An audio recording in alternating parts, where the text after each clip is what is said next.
বেলা ২:৩০টার পর থেকে হযরত শাহজালাল আন্তর্জাতিক বিমানবন্দরের ৮ নম্বর যে কার্গো ভিলেজটি রয়েছে, অর্থাৎ ৮ নম্বর গেট, সেই বরাবর কার্গো ভিলেজে ভয়াবহ আগুনের ঘটনা ঘটে।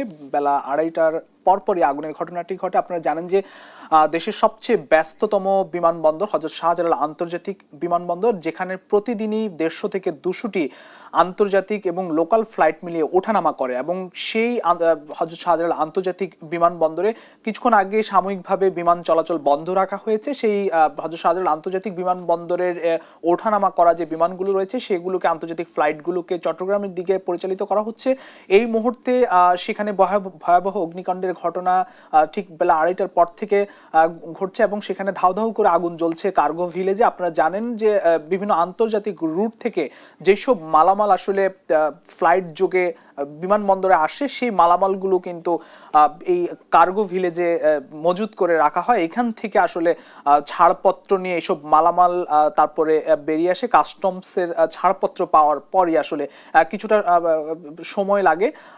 যেসব মালামালগুলো আসলে গুদামজাত করা হয়, এগুলো গুদামজাত করে রাখা হয় এবং সেই মালামালগুলো আসলে অনেকাংশেই পুড়ে যাচ্ছে। এবং আমরা লক্ষ্য করেছি যে বেলা ২:৩০টার পরপরই যখন আগুনের ঘটনাটি ঘটে, তখনই কিন্তু প্রায় প্রথমে ২৮টি ফায়ার সার্ভিসের যে ইউনিট আছে তারা পৌঁছে গিয়েছিল এবং এরপর আরো ১১টি, সর্বমোট ৩৬টি যে অগ্নি নির্বাপনের জন্য ইউনিট সেখানে মোতায়েন করা হয়েছে এবং তারা সর্বাত্মক চেষ্টা করে যাচ্ছেন।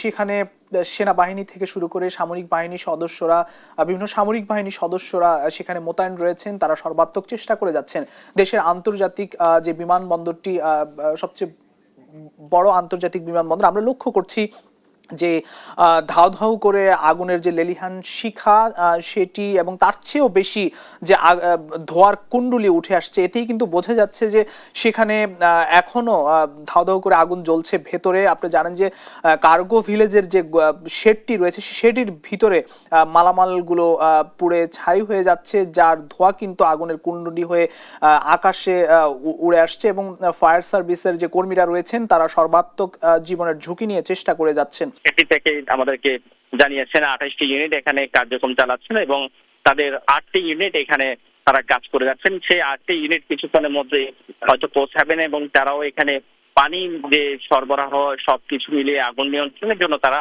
সর্বাত্মক সহযোগিতা করবেন এবং সেক্ষেত্রে তারা আপ্রাণ চেষ্টা করে যাচ্ছেন। আমরা ফায়ার সার্ভিসের সদস্যদেরকে আসলে দেখতেই পাচ্ছি এখানে কতটা তীব্র গতিতে সেই ফায়ার সার্ভিসের গাড়িগুলো একে একে আসছেন এবং কোনো জীবনের চিন্তা না করে আসলে অনেকটা জীবনের ঝুঁকি নিয়ে তারা ভেতরে প্রবেশ করে যাচ্ছেন আগুন নিয়ন্ত্রণে কাজ করার জন্য। এবং সেই ক্ষেত্রে আগুনের যে তীব্রতা, ভয়াবহ তীব্রতা আমরা এখানে দেখতে পাচ্ছি, এটি নিয়ন্ত্রণ করাটা অনেকটা চ্যালেঞ্জ হয়ে গিয়েছে ফায়ার সার্ভিসের সদস্যদের জন্য। এবং এখানে দেখছেনই যে ধোঁয়ার তীব্রতা কি পরিমাণ বাড়ছে এবং সেই ধোঁয়ার তীব্রতার কারণে পুরো কার্গো বিমানের ৮ নম্বর যে গেটটি রয়েছে, ৮ নম্বর গেটের পুরো আকাশ একেবারে কালো মেঘে ছেয়ে গেছে।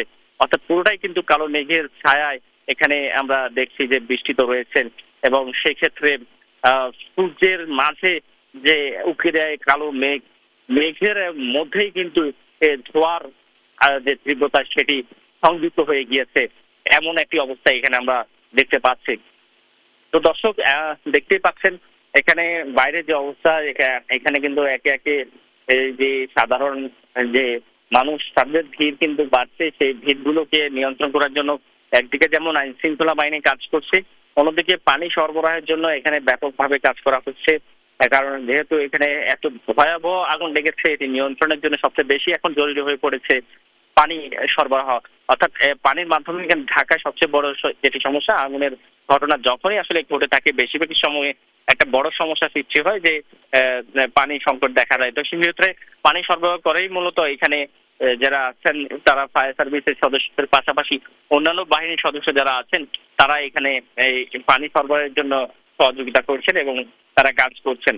এবং সেনাবাহিনীর সদস্য থেকে শুরু করে এয়ারপোর্টে যে বিমানের সদস্যরা রয়েছে, বিমান বাহিনীর সদস্যরা, তারাও কিন্তু একই ক্ষেত্রে এই সহযোগিতায় তারা এগিয়ে যাচ্ছেন। ২:১৫ আসলে অগ্নিকাণ্ডের ঘটনাটি ঘটে, ঠিক তখনই আসলে কি কারণে এই অগ্নিকাণ্ডের ঘটনাটি ঘটে সেটি কিন্তু অনেকটাই তাৎক্ষণিকভাবে কেউ বের করতে পারেনি। কারণ এখানে যদি একটু জানিয়ে রাখি, এখানে সেটি আসলে কেউ দেখেছি কিনা আমরা এখন এমন প্রত্যক্ষদর্শী এখানে এখন পর্যন্ত পাইনি। তবে আমরা চেষ্টা করবো এখানকার প্রত্যক্ষদর্শী যারা আছেন তাদের সাথে একটু কথা বলেছিলাম, তারা শুরুতে আসলে কেমন কি দৃশ্য দেখেছেন সেটি নিয়ে একটু কথা বলবো। তবে সবচেয়ে বড় বিষয় হচ্ছে এখন যে আগুনের তীব্রতা সেটি দেখানো, সেটির যে অবস্থা তৈরি হয়েছে সেটির ক্ষেত্রে আগুন নিয়ন্ত্রণটাই এখন সবচেয়ে বড় একটি চ্যালেঞ্জ হয়েছে। এখনো পর্যন্ত নিয়ন্ত্রণে আসেনি ফায়ার সার্ভিস, আমাদেরকে এখনো আগুন নিয়ন্ত্রণের কোনো তথ্য দিতে পারেনি, কিন্তু যেহেতু এখনো তাদের যে ইউনিটগুলো প্রত্যেকটা ইউনিট এখানে কাজ করে যাচ্ছেন এবং তারা তাদের যে সর্বাত্মক প্রচেষ্টা সেই প্রচেষ্টা চালিয়ে যাচ্ছেন। এবং একটু যদি দেখানোর চেষ্টা করি, এখানে এই যে জায়গাটিতে আমরা রয়েছি ঠিক কার্গো বিমানের সামনের যে সাইডটি, সামনের যে সড়কটি, সেই সড়কের দুই পাশেই কিন্তু এক পাশে ফায়ার সার্ভিসের গাড়িগুলো দেখতে পাচ্ছেন, আর এক পাশে কিন্তু উৎসুক জনতার ব্যাপক ভিড় লক্ষ্য করা যাচ্ছে। তবে কাউকে এখানে যতবারই আসলে সরানোর চেষ্টা করা হচ্ছে, কাউকে সরানোর সম্ভব হচ্ছে না।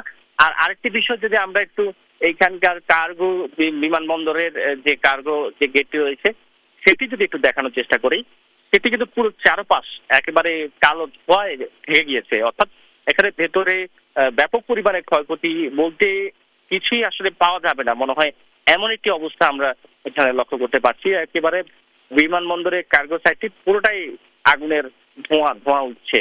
একটু যদি দেখানোর চেষ্টা করি সে আগুনের তীব্রতা কতটা ভয়াবহ হতে পারে। একেবারে মনে হয় যেন কালো আকাশের যে কালো মেঘ, সেই মেঘ পর্যন্ত ধোঁয়া ছড়িয়ে গেছে এখানকার আগুনের যে অবস্থা সেই দৃশ্য।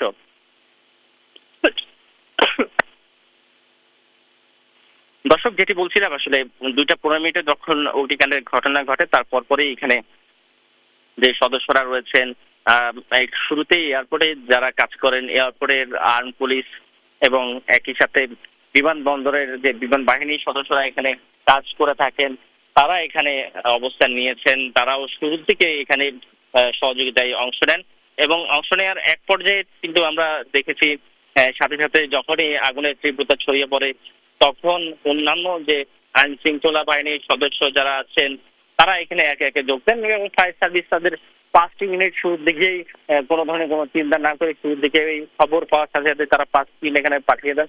পরবর্তীতে তারা তাদের প্রত্যেকটি জায়গা থেকে অ্যালার্ট করে তারা বাকি ইউনিটগুলো যেগুলো রয়েছে সেগুলো কিন্তু তারা পাঠিয়ে দেন।